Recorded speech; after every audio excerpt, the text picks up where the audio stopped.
Governmental and military leaders from more than 40 countries on 4 continents kicked off the 2nd annual African Maritime Forces Summit and 3rd Naval Infantry Leaders Symposium Africa here in Accra. The summit, combined this year for the first time, provides a unique venue for participants to address shared concerns and expand maritime cooperation and coordination.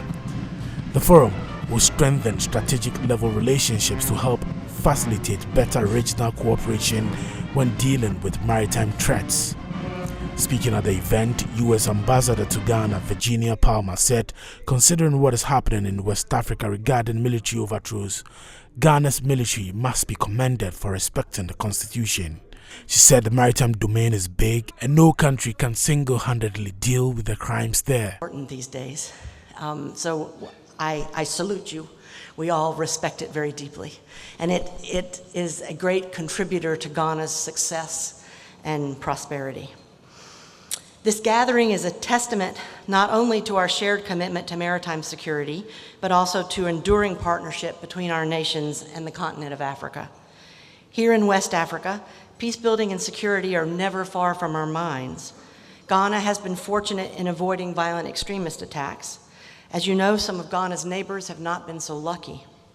As His Excellency the President noted at the very beginning of his State of the Union address earlier this year, West Africa is under threat of terrorism and violent extremism.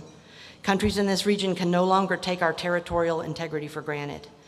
These are indeed times in which the work and collaboration of everyone in this room is critical. Comptroller General of the Ghana Immigration Service, Kwame Isuatechi, said his outfit has strengthened its second layer of border management through an enhanced inland checks to deal with the threats of terrorism. He urged commuters to cooperate with the GIS in that regard. And also one of the strategies we've adopted, which is very critical, is what we call the second layer in border management. So we have what we call the inland checkpoints. So those who have been traveling from the borders, coming from the north, you will find that you have immigration officers sometimes with the police doing all these checks. And we need to advise Ghanaians and plead with them to exercise a bit of patience when our officers stop these vehicles to do search, ask them questions. It's for their own safety and the safety of this country. So it's very critical that this inland checkpoint is also playing a part in our border security. And we're asking Ghanaians, like I'm saying again, to exercise a bit of caution, not complain that why have you stopped this vehicle, why are you searching us? It shouldn't take more than 10, 15 minutes.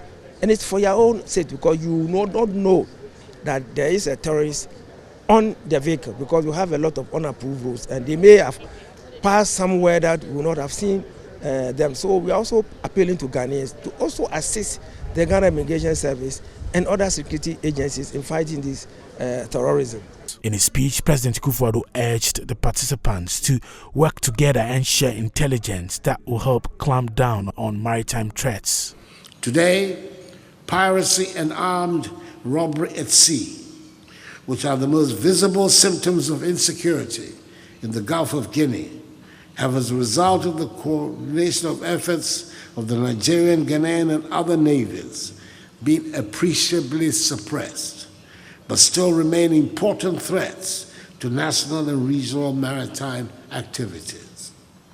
Aside these major threats, there are increasing numbers of other incidents occurring in the territorial and international waters across the entire African continent. Illegal oil bunkering, kidnapping at sea for ransom, illegal fishing, terrorism, and drug trafficking are common threats across our territorial waters.